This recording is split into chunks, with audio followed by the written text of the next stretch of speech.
একটি প্রত্যন্ত গ্রামে ছিল একটি পুরনো জমিদার বাড়ি। দিনের বেলা বাড়িটি সাধারণ মনে হলেও রাত নামলেই চারপাশে অদ্ভুত পরিবেশ তৈরি হতো। গ্রামের লোকেরা বিশ্বাস করত ওই বাড়িতে বহু বছর আগে খুন হওয়া জমিদার রমেশ বাবুর আত্মা ঘুরে বেড়ায়। তাই সূর্য ডোবার পর কেউ সাহস করে সেখানে যেত না। আমাদের ভিডিও ভালো লাগলে আর এরকম নতুন নতুন ভিডিও পেতে অবশ্যই লাইক, কমেন্ট এবং সাবস্ক্রাইব করবেন। একদিন শহর থেকে অরুণ নামে এক যুবক গ্রামে এলো। সে ভূতের গল্পে বিশ্বাস করত না।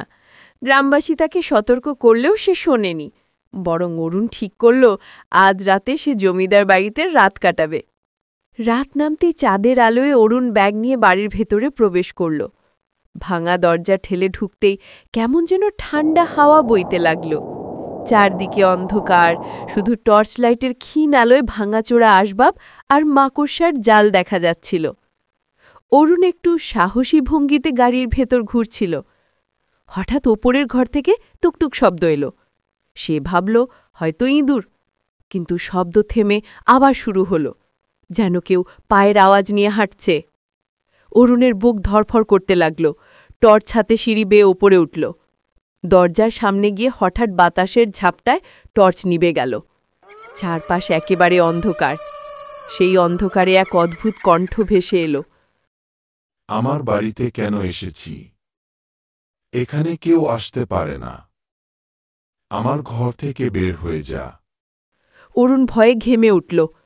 আবার টর্চ জ্বালাতে গিয়ে দেখে দরজার ফাঁক দিয়ে এক লালচে চোখ জ্বলছে।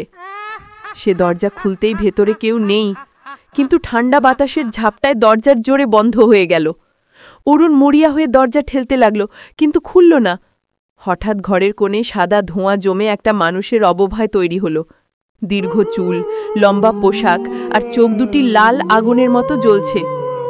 ভয়ঙ্কর কণ্ঠে ভূত বলল, রমেশ, আমাকে যারা হত্যা করেছে তাদের আত্মাও এখানে বন্দী। তুমি কেন এসেছ? আমি বলছি তুই এখনই এখান থেকে বের হয়ে যা, না হলে তোর বিপদ হবে। অরুণ আর কোনো কথা বলতে পারল না। চিৎকার করে দরজা ভেঙে দৌড়ে বেরিয়ে এলো। পরদিন সকালে গ্রামের লোকেরা তাকে প্রায় অজ্ঞান অবস্থায় বাড়ির সামনে খুঁজে পেল। সে আর কখনো ভূতের গল্প নিয়ে হাসাহাসি করেনি।